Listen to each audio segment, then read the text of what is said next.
네, 여러분 안녕하세요. 정호 경매학원의 정호 부동산 뉴스입니다. 오늘은 지식산업센터에 대한 부동산 뉴스가 나왔는데 그 부동산 뉴스를 보고 어, 분양을 받아도 될지 안 될지 여러분들이 어떤 투자를 할 때의 기준점을 어떻게 잡아야 될지 그 부분에 대한 상세한 설명을 좀 드리고자 하는 것이기 때문에 지식산업센터에 대해서 궁금하시거나 지식산업센터에 대해서 투자할 계획이 있으신 분들은 어떤 형식으로 분석을 하는지 오늘 영상을 꼭 시청해 주시고요.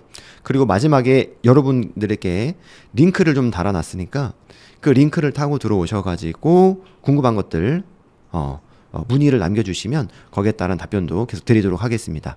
자, 오늘 영상 시작하겠습니다.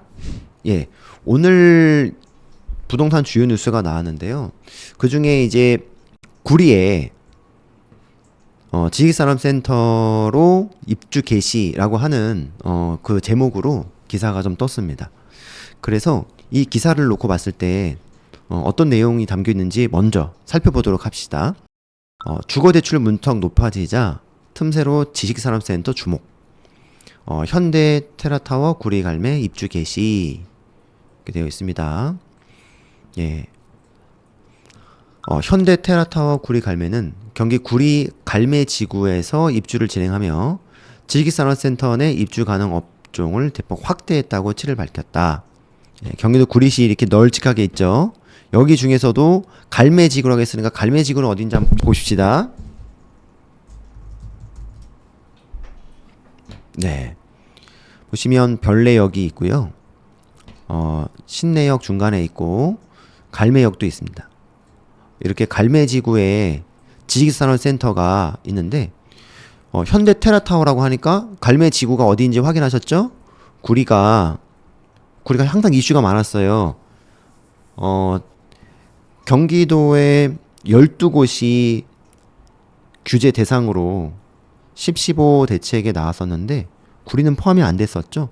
그래서 구리, 화성 이런 데로 많이들 투자를 했다더라 이런 내용이 있는데 아무튼 구리가 지금 많이 투자하는 사람들이 들어가 있는 것 같고요. 그리고 갈매지구에 지식산업센터가 이와 같이 나왔는데 또 어디 있는지 한번 보시자고요. 현대 테라타워라고 하죠. 이쪽에서 진행을 하고 있나 봅니다. 분양을. 자, 그럼 보시면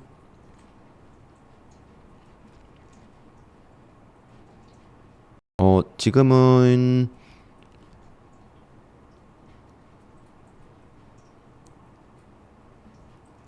네, 지금 이 건물인 것 같습니다.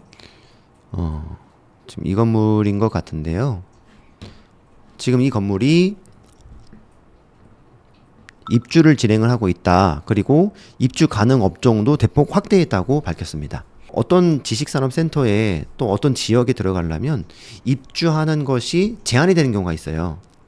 그렇지만 지금 여기 말씀하셨던 것은 입주 가능 업종도 확 넓혔으니까 많이들 들어와라 이런 내용이죠. 최근 주택 대비 규제의 영향이 적고 사업자 기반 금융 및 세제 대책이 가능한 지산으로 수요가 이동하고 있다는 설명입니다. 구리시는 최근 지식산업센터 입주 가능 업종을 확대 고시했고 이에 따라 OEM 제조, 건설, 콘텐츠, 미디어, 전문 서비스, 산업용 기기 임대, 스마트팜 등 미래 산업군 기업의 입주가 가능해졌고 연구개발 및 IT 지식 서비스 분야의 유입이 활발한 것으로 전망이 됩니다. 교통 여건은 갈매, 별내, 더블 역세권을 중심으로 세종, 포천 고속도로의 개통 수혜와 갈매 IC, 퇴계원 IC 인접성이 겹치며 광역 물류 접근성이 강화됐고 향후 GTX-B 정차 주변 추진과 8호선 연장 이슈는 서울 출퇴근 시간이 단축될 예정입니다. 그리고 건물에 대한 내용 나와 있죠. 예. 그래서 분양 관계자는 주거 규제가 강해질수록 기업은 기업하기 좋은 입지, 금융 구조가 유연한 상품을 찾는다며 입주 업종 확대로 실수요 저변이 넓어진 데다 IC의 인접, 철도망, GTX 호재까지 더해진 구리 갈매는 기업들이 이전 확장 타이밍을 잡기에 최적의 권역 지역이다. 이렇게 지금 이야기하고 계시네요. 자, 그러면 지금 이렇게 나와 있는 이 물건이 과연 괜찮은 물건인가? 여러분이 직접 지식산업센터를 투자하는 데 있어서 과연 이 물건을 투자해도 될 만한 것인가 라고 하는 것은 당연히 어떤 거를 봐야 되겠어요. 부동산에서는 투자상에 있어서의 묵직한 돈이 들어갔던 원금, 그리고 수익형 부동산이니까 당연히 내가 금융비용 나가는 것 대비해서 월세를 얼마 받느냐, 그랬을 때 남느냐 안 남느냐죠. 우리가 가끔 가다가 수익형 부동산에 있어서 수익률만 고집해가지고 분양을 받거나 입찰을 하거나 낙찰을 받거나 하면 안 되죠. 왜? 예를 들어 10억짜리를 내가 샀는데 시간이 지날수록 인프라가 허술해지고 엉망이 되고 빠져나가고 인구도 줄어들고 그렇게 되면 그 부동산의 가치 자체가 하락하기 때문에 10억에 샀지만 5억이 돼버렸어. 뭐 몇 년 지나고 나서. 근데 수익률은 처음에 10억에 샀을 때 뭐 10억에 사게 되면은 보통 8, 9억 정도가 대출 나오니까 1억에 30을 잡으면 한 200, 한 4, 50 정도가 이자 나가겠죠. 하지만 처음에 분양가 당시에서는 높은 임대료를 받을 수 있기 때문에 보통은, 그리고 또 그렇게 또 광고도 하죠. 그렇기 때문에 뭐 예를 들어서 500만 원 받아. 그럼 내가 뭐 250만 원을 이자로 내게 되면 250 받을 수 있다더라, 이런 내용으로 쭉 갈고 나중에 부동산에 대한 가치가 오를 거라고 생각을 하고 있기 때문에 10억짜리가 팔았을 때는 15억 되겠다. 하지만 수익률에 집중되어 있을 때는 그 함정이 10억짜리가 5억이 빠지는 그런 형태가 될 수도 있기 때문에 그 부분은 같이 봐야 된다라는 거죠. 그래서 그럼 그런 부분에 대한 지역은 어디를 보면 좋겠느냐. 이런 지역을 좀 예시로 제가 좀 들어봐 드렸어요. 이런 지역. 서울의 아파트 값은 당연히 당연하다고 하긴 좀 그렇지만 서울의 아파트 값은 우상향하는 성향을 가지고 있는 것처럼 지식산업센터라고 하는 것조차도 서울에 있는 것은 기본적인 성향 자체를 우상향하고 있다더라. 그래서 그게 맞는지 아닌지는 우리가 기본적으로 이 지도를 보셨을 때에 지산이 몰려있는 곳들이에요. 서울 권역을 놓고 봤을 때 성수, 영등포, 문정, 마곡, 금천, 구로 이렇게 있습니다. 이쪽에 많이 몰려 있어요. 성수 같은 경우에는 평당가가 처음에 분양을 했을 때에는 한 1,000만 원 초반대에서 했지만 잘 나갔을 때 뭐 3,000까지도 갔죠. 물론 경매 물건 나왔는 것은 2,000 중후반으로 지금 나와 있어서 낙찰이 되고는 있습니다. 그리고 평당 임대가도 뭐 7, 8만 원 정도로 굉장히 높은 가격이 형성되지만 10만 원 넘는 경우들이 이제 생겼단 말이에요. 그러면 예전에 성수 같은 경우에 투자했던 많은 투자자들은 수익률이 그때 당시에는 비쌌기 때문에 금융비용 나가는 것 대비 받는 월세가 그렇게 높지 않기 때문에 수익률은 조금 낮았다 하더라도 투자에 대한 가치성이 올라가기 때문에 뭐 예를 들어서 10억에 샀던 것이 20억이 되는, 예를 들어서 평당 뭐 1,000만 원에 받았는데 3,000까지 떴다더라. 그럼 10억짜리가 얼마까지 됐다는 거예요? 30억까지 됐다는 말이잖아요. 그와 같은 부동산의 가치를 보는 것이 첫 번째 1순위라는 거죠. 대원칙. 이 부동산을 가지고 있을 때에 차후에 가치가 오를 것이냐 떨어질 거냐, 이 부분을 보는 것 자체가 첫 번째인데, 지금 여러분들한테 설명드리는 이 5가지의 지역들, 이 지역들, 서울에서의 이 지역들은 그렇게 나쁘지 않다. 그렇기 때문에 이런 부분들은 들어가도 된다. 요거는 제가 정리해놨어요. 정리해놨기 때문에 여러분 보시다가 더 궁금한 사항이 있으면 정리해둔 내용은 여러분들에게 전달드리겠습니다. 어디에 가서 댓글에다가 여러분이 자료 원합니다 해가지고 알려주시거나, 혹은 오픈 채팅방에 들어오셔서 저희가 올려둘 테니까 들어가셔가지고 좀 확인해 보시면 될 것 같아요. 그래, 이런 물건들이 지금 이런 지역이 있고, 그럼 이런 지역에 나와 있는 것은 어떤 형식으로 경매 부동산이 있겠느냐라고 하는 것은 제가 좀 보여드릴게요. 검색을 눌렀습니다. 자, 그러면 서울에 가서 여기 서울 눌렀죠. 그리고 여기 상업용에 있어서 아파트형 공장을 검색을 합니다. 그러면 지금 몇 건이 뜨냐면 131건이 뜹니다. 131건 뜨니까 근데 거의 나오는 물건들이 앞서 설명드렸던 것처럼 뭐 성수동 쪽에서 나와 있는 것이면 제일 좋겠지만, 그리고 지산에서는 거기가 가장 높습니다. 우리나라에서 제일 높다고 보시면 돼요. 좀 보시게 되면 제일 많이 나오는 곳이 금천 구로예요. 거의 8, 90% 이상이 거의 여기 아파트형 공장 지산이 제일 많이 나옵니다. 여기도 나쁘진 않아요. 근데 여기에서 임대 사업을 하는 데에는 굉장히 제한이 있기 때문에 업종에 대한 제한 그리고 임대 사업에 대한 제한이 있기 때문에 실질적으로 사업을 하실 분들이 사업 형식으로 들어오는 것들은 괜찮죠. 거의 지금 130여 개가 나왔는데요. 131개. 여기서 한 120 몇 개, 120개, 110 몇 개가 거의 다 구로 금천이고 나머지 것들 쭉 보시게 되면 뭐 성수동에 아까 제가 봤을 때 한 3-4개, 4-5개 있고 문종동에 지금 여기 보이시네요. 그죠? 보이시죠? 2개 있고 성수동 거 있고 다 구로 금천이죠. 다 쭉쭉쭉쭉 내려가. 영등포도 하나 있고요. 당산동 쭉 내려가면은 강서구 것도 있고요. 아까 표기 드렸던 여기에서 벗어나지 않아요. 여기에서. 그래서 물건들 보셔서 어떻게 진행을 해야 될지, 어느 지역을 가야 될지를 제가 설명드린 것처럼, 자, 그러면 이런 물건들을 하나를 낙찰받았다. 하나를 우리가 취득한다. 그러면 돈에 대한 구조는 어떻게 되냐면요.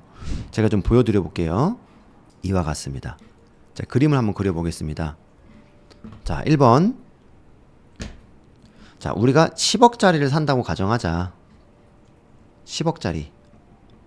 그러면 수익형 부동산 같은 경우는 대출이 얼마까지 나오냐면요.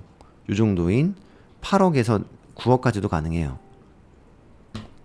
그러면 금융비가 얼마나 발생하냐면 보통 1억당 30만 원을 잡거든요. 그래서 8, 3은 24, 240에서 이건 개인마다 소득마다 그리고 신용 등급마다 다 다릅니다. 240에서 270만 원 정도로 보통 움직여요. 보통은. 그래서 이와 같이 8, 9억 정도 나오면 내가 10억짜리를 살 때에 8, 9억 정도가 들어가면 내 돈이 얼마가 들어가는 거예요? 1억 내지 2억 정도가 들어가는구나. 내 돈, 투자금.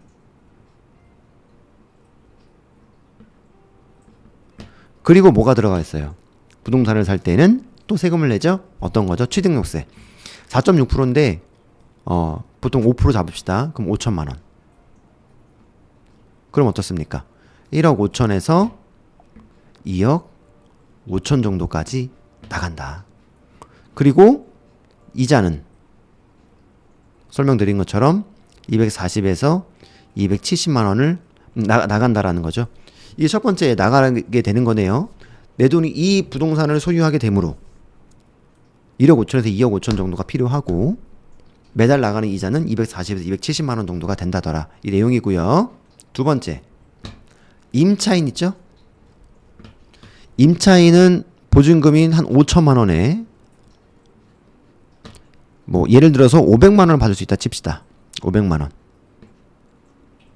그죠?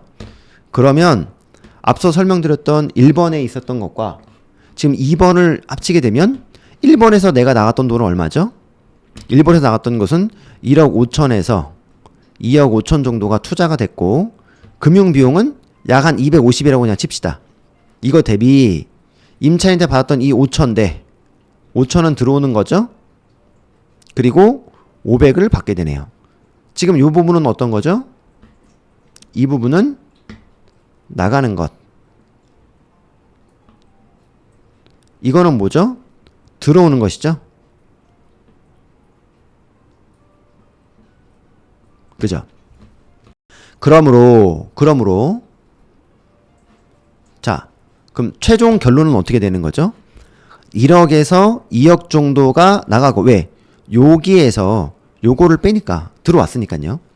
그리고 1, 2억 정도가 투자가 되는 것이고 250과 500은 250은 나가고 500은 들어오니까 약 250만 원 정도가 남는 게 되는 거죠. 그러므로 1, 2억 정도가 투자금 250만 원 정도는 수익. 그러면 1년으로 환산하게 되면 수익률은 몇 프로 정도가 되는 거예요? 1억 기준 했을 때 250만 원 곱하기 12 하게 되면 3천이니까 약 30% 1억을 기준 했을 때 수익률을 볼 수 있다. 이렇게 해석이 되는 거예요. 되셨나요? 그래서 오늘 설명드렸던 내용을 쭉 한번 정리 한번 해보시면 첫 번째, 구리 갈매에 있는 현재 나와 있는 분양은 그 투자의 가치성을 놓고 봤을 때에 미래에 오를 거냐 떨어질 거냐라고 하는 부분을 먼저 첫 번째 확인해야 됩니다. 그리고 나서 이게 오를 만한 가치가 있다라고 하면은 두 번째, 업종은 괜찮은 건지, 그리고 내 돈이 들어간 데는 돈이 어떻게 움직이는지를 확인해야 되겠죠. 돈 움직이는 것은 지금 제가 이렇게 설명드리는 것과 같이 이와 같이 계산을 하셔야 돼요.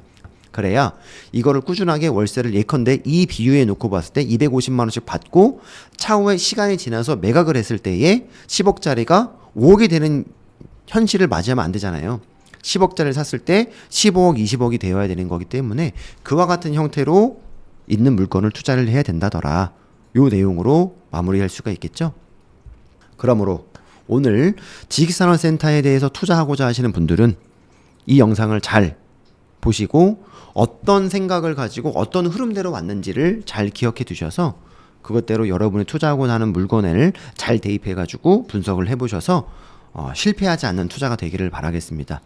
혹시 궁금한 것 있으면 이 오픈 채팅방으로 들어와 주셔서 문의 남겨주셔도 괜찮겠습니다. 여러분, 오늘의 지식산업센터는 여기까지 하여 정리하도록 하겠습니다. 감사합니다.